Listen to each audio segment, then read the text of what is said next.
यशोमती मैया के नंद लाला। कौन है आप? मुझे आपसे भय लग रहा है। आप मेरे भैया नहीं हो सकते। सही कहा तूने। जो मेरे विनाश को जन्म दे, उस कुल घातिनी से मेरा कोई संबंध नहीं। महाराज, रक्त के संबंध क्रोध की अग्नि में मत झुलसाइए। जिस बहन को आपने बचपन से आज तक इतना प्रेम दिया, क्या वो आपके विरुद्ध किसी षड्यंत्र में सहायक हो सकती है? भला हमारी संतान आपका विनाश क्यों करेगी? अपनी नवविवाहित बहन पर कृपा कीजिए महाराज। अपने पुरुषार्थ से आपने कितने असुरों को युद्ध में पराजित किया है। आज वो सब दरबारी बनकर आपकी सेवा करते हैं। ये महापराक्रमी कंस, यदि वो मायावी असुर आपको हानि नहीं पहुंचा पाए, तो ये आपकी बहन आपका क्या बिगाड़ सकती है? दया कीजिए महाराज, दया कीजिए। आप बीच में मत पड़िए कुंवर जी। सुना नहीं क्या? इसकी 8वीं संतान मेरा वध करेगी। जब मां ही नहीं बचेगी, तो 8वीं संतान के जन्म का तो प्रश्न ही नहीं उठता। यदि ऐसा है तो आप मुझे मार दीजिए। जब मैं ही जीवित नहीं रहूंगा, तो देवकी की संतान होने की संभावना ही समाप्त हो जाएगी। अपने बहनोई की हत्या का पाप मैं नहीं कर सकता। और बहन की हत्या का पाप कर सकते हैं? जिसे जीवन भर प्रेम दिया है, उसके प्राण लेने का अधिकार है मुझे। प्रिय भैया, यदि आपको इस विषय में इतना संदेह है, तो आप हमारी 8वीं संतान के प्राण ले लीजिएगा। बल्कि 8वीं संतान ही क्यों, उसका जन्म होने तक हमारी सभी संतानों का वध आप स्वयं अपने हाथों से कर लीजिए। स्वामी! हे मथुराधिपति, मेरी पत्नी को प्राण दान दे दीजिए। मैं महाराज शूरसेन का पुत्र वसुदेव आपको वचन देता हूँ, अपनी 8 संतानों को जन्म लेते ही स्वयं आपके सामने प्रस्तुत करूंगा। अपनी 8 संतानों को जन्म लेते ही स्वयं आपके सामने प्रस्तुत करूंगा।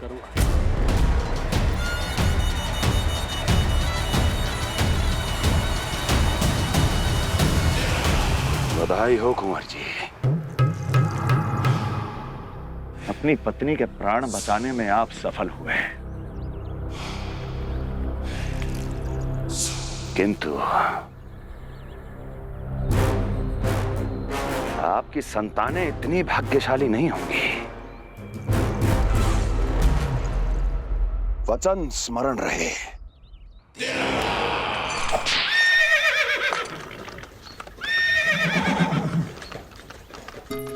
इस तरह रक्त की प्यासी कंस की तलवार की छाया में देवकी और वसुदेव का वैवाहिक जीवन प्रारंभ हुआ। जब कंस की निर्ममता और वसुदेव के वचन का ये दुखद समाचार गोकुल पहुंचा, तो हे नारायण, अर्थात राजा वसुदेव यदि कंस के सामने गिड़गिड़ाते नहीं तो रानी देवकी के प्राण चले जाते। हाँ नंदराज, और अब वो दोनों कंस के महल में हैं, किंतु वो महल भी उनके लिए किसी बंदी गृह से कम नहीं है।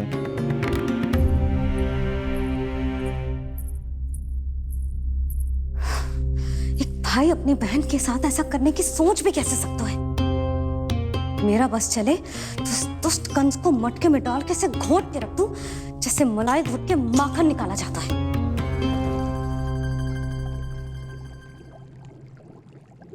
ना, माखन ना, जे कंस तो कीड़ा है। इसे तो पटक पटक के ऐसे मारना चाहिए जैसे कीड़ा निकालने के लिए धान के गट्ठर को पटका जाता है।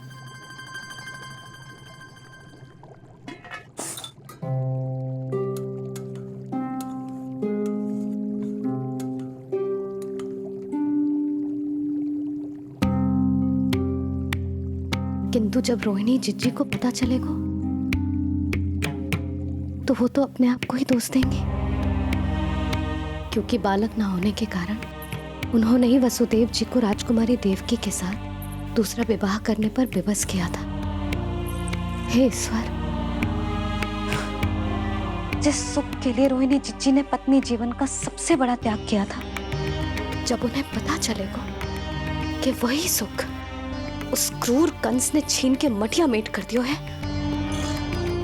तो कितना कष्ट पहुंचेगा।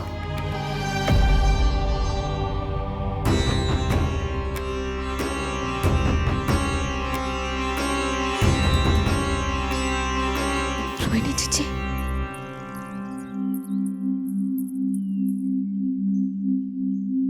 गोप नरेश, कृपया मुझे अपने भैया के पास ले चलिए। संकट के समय मुझे उनके साथ होना चाहिए। किंतु भाभी, पता चलो है वसुदेव भैया और देवकी भाभी कंस के महल में कड़े पहरे में रखे गए। पति पत्नी एक दूसरे का संबल होते हैं। कंस का पहरा कितना भी कष्टदायक क्यों ना हो, इस समय उन्हें और बहन देवकी को मेरी आवश्यकता है।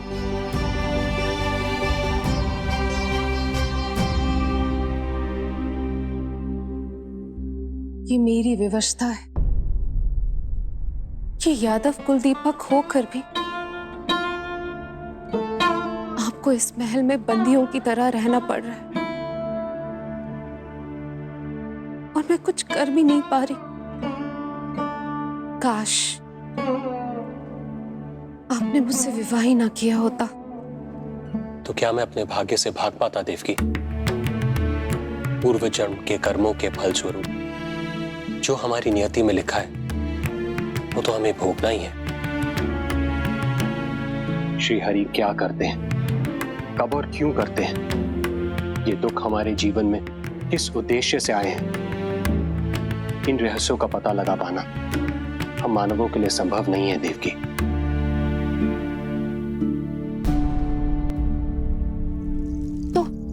तो फिर चलिए यहां से भाग चलते हैं, कहीं ऐसे स्थान पर जहां भैया की छाया भी हम पर ना पड़ सके।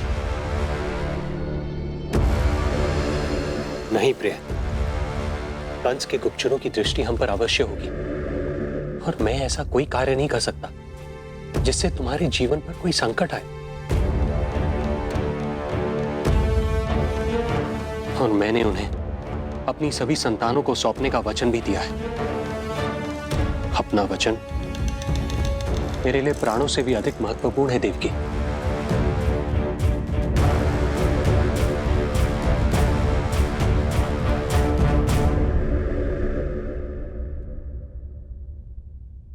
राजन, राजकुमारी, गोकुल से रानी रोहिणी और गोपराज नंद पधारे हैं।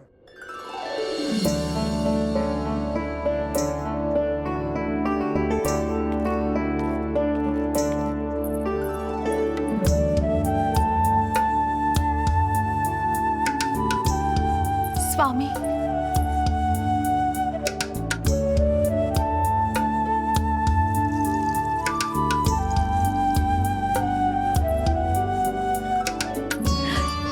बहन, दीदी,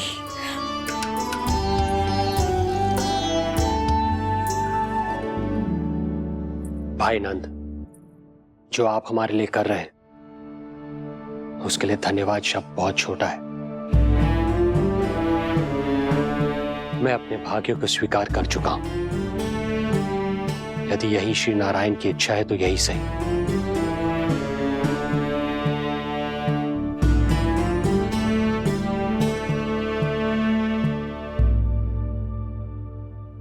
भाई नंद, इस समय मथुरा का वातावरण अनुकूल नहीं है, आपको जाना चाहिए।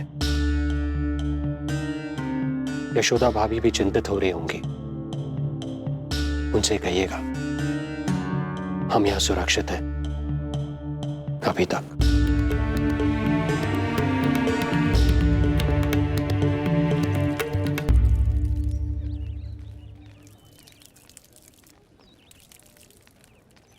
वसुदेव भैया का भाग्य पर भरोसा देख वे अपनी संतानों को कंस को अवश्य सौंपेंगे। हे ईश्वर, इतना कठोर वचन, जब इसे निभाने का कठिन समय आएगा तो कैसा अनुभव करेंगे वे? उनका हृदय तो चकनाचूर हो जाएगा।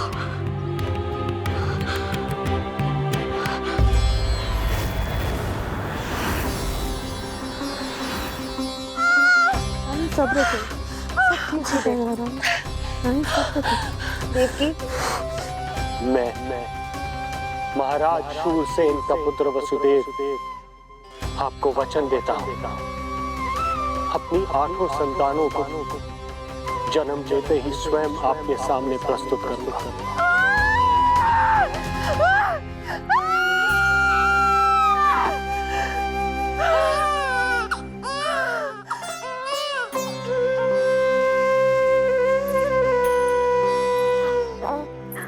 बधाई हो स्वामी, आपको पुत्र रत्न प्राप्त हुआ है।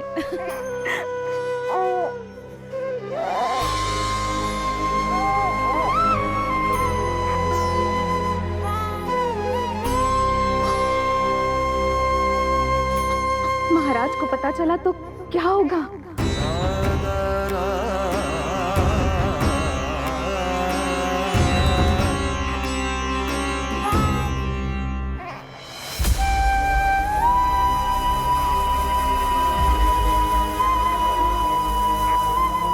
अपने पुत्र को इन हाथों में थामना।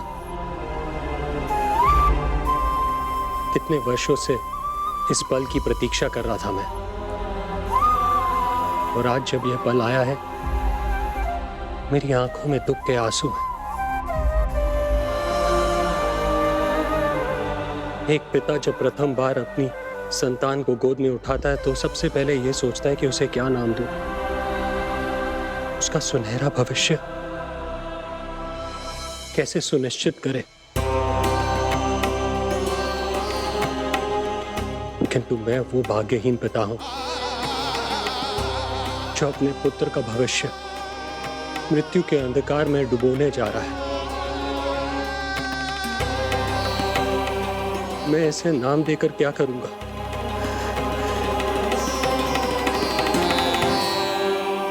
क्या आपके वचन का महत्व आपके पुत्र के प्राणों से अधिक है स्वामी?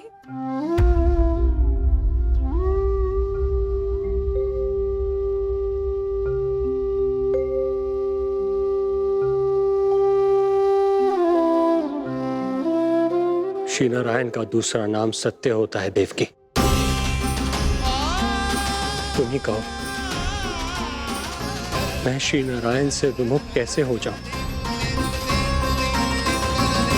मुझे अपना वचन निभाना ही होगा। हृदय के टुकड़े टुकड़े क्यों ना हो जाए, मुझे इसे कंस तक ले जाना ही होगा।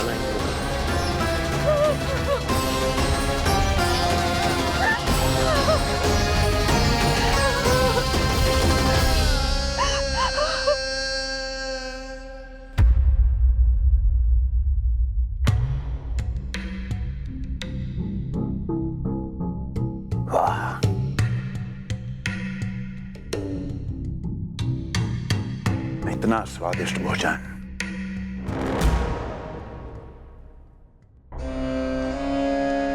किसी विशेष इच्छा की पूर्ति के लिए मुझे सम्मोहित तो नहीं करना चाहती?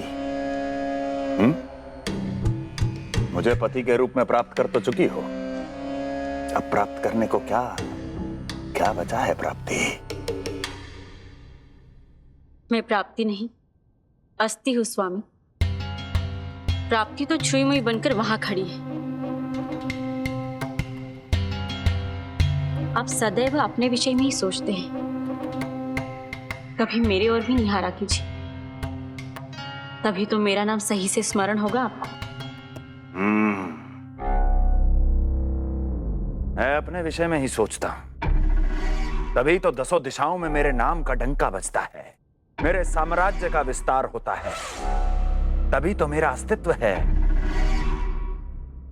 अस्थि स्मरण रहे, तुम हो क्योंकि मैं हूं।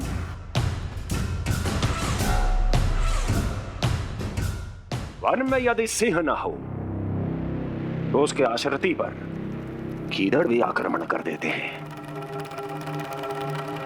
सिंह कभी अपने शत्रु को एक क्षण भी जीवित नहीं छोड़ता महाराज। आपने तो छोड़ दिया देवकी को। सिंह नहीं, आप वो गाय हैं जो अपनी कसाई से अथाह प्रेम करती है।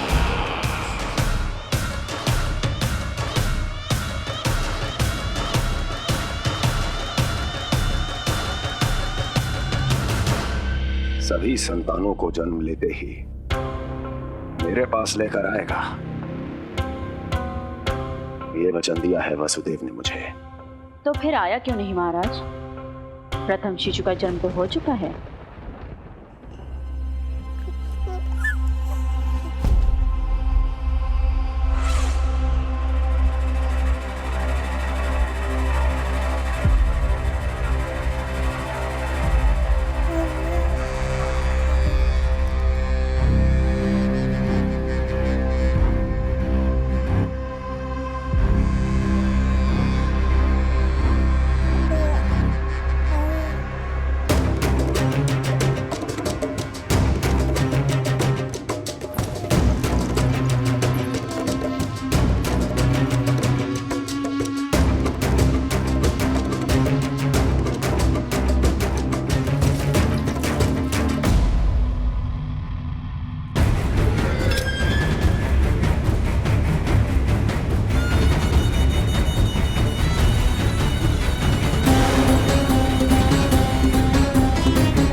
पिछड़े कुल के यादव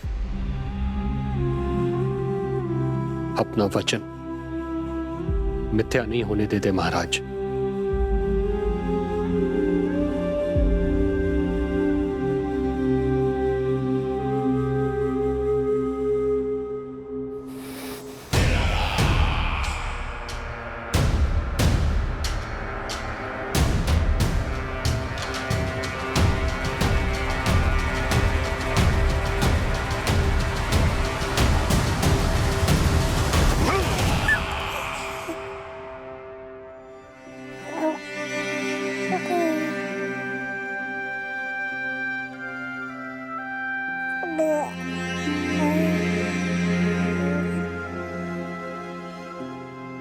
ये देवकी का पुत्र है, मेरी बहन जो मुझे प्रिय हुआ करती थी, उसका प्रथम पुत्र है ये, मेरा प्रथम भांजा।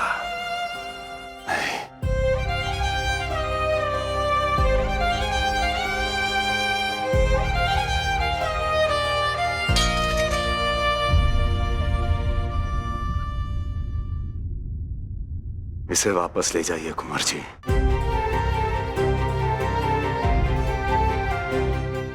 देवकी की प्रथम संतान से मुझे कोई संकट नहीं।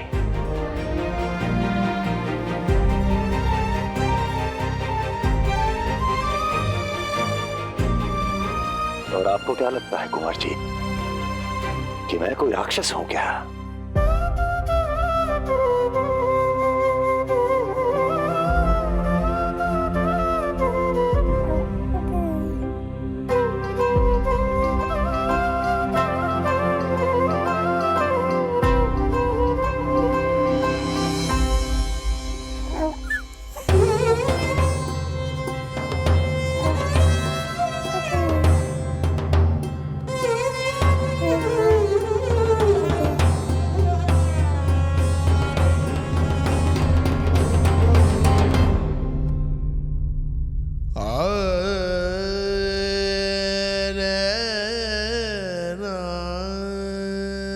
तो उसे अपनी गोद पे भी नहीं उठा पाई थी दीदी।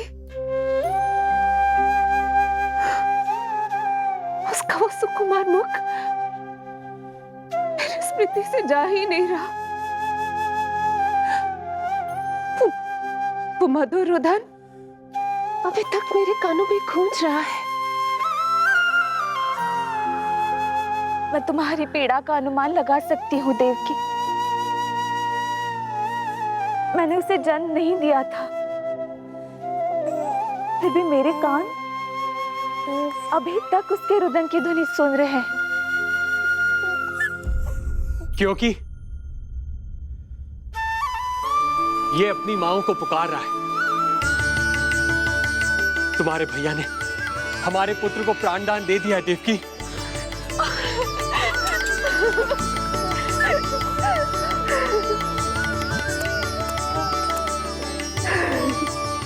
स्वामी, अब अपने पुत्र का नामकरण कीजिए। इसे ऐसा नाम दीजिए कि इसका भविष्य यश और कीर्ति से परिपूर्ण हो। कीर्तिमान, कीर्तिमान होगा इसका नाम।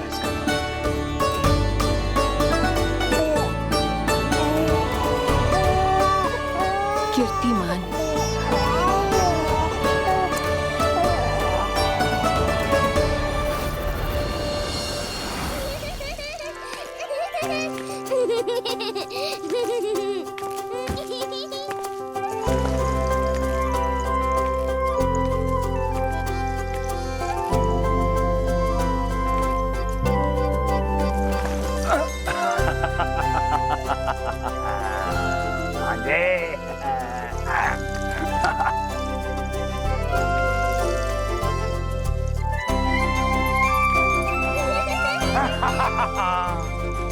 भांजे भांजे, मामा से बचना असंभव है।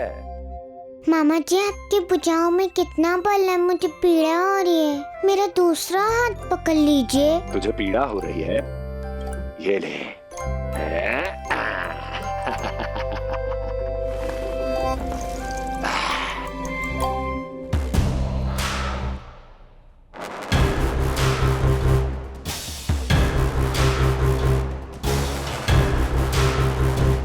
नारायण नारायण।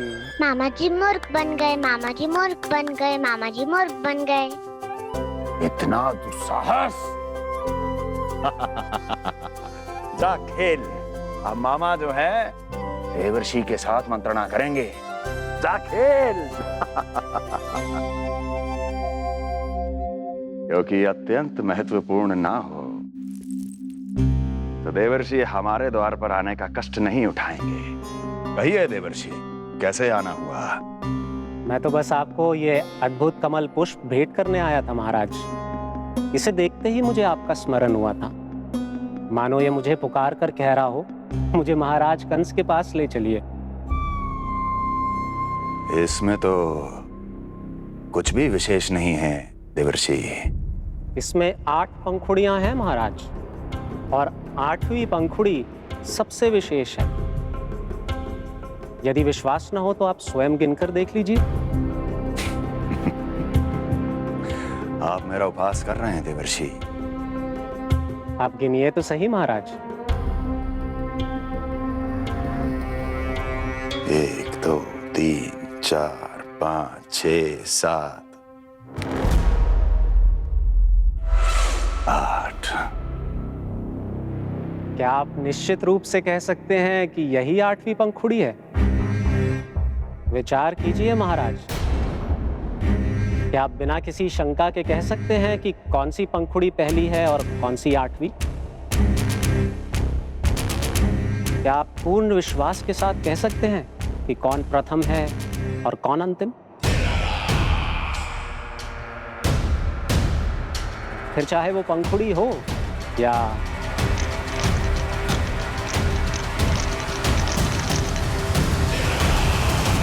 सावधान करने के लिए धन्यवाद देवर्षि। कंस के साथ धोखा करने वाले को अति भीषण दंड मिलेगा।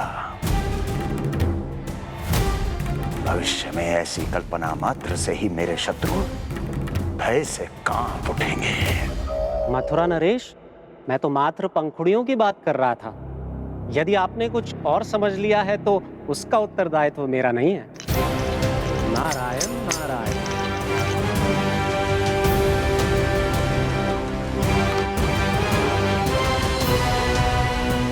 विचार कीजिए महाराज।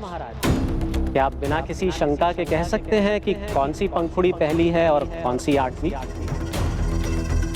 क्या आप पूर्ण विश्वास के साथ कह सकते हैं कि कौन प्रथम है और कौन अंतिम? फिर चाहे वो पंखुड़ी हो या... मामा जी मूर्ख बन गए, मामा जी मूर्ख बन गए, मामा जी मूर्ख बन गए, मामा जी मूर्ख बन गए।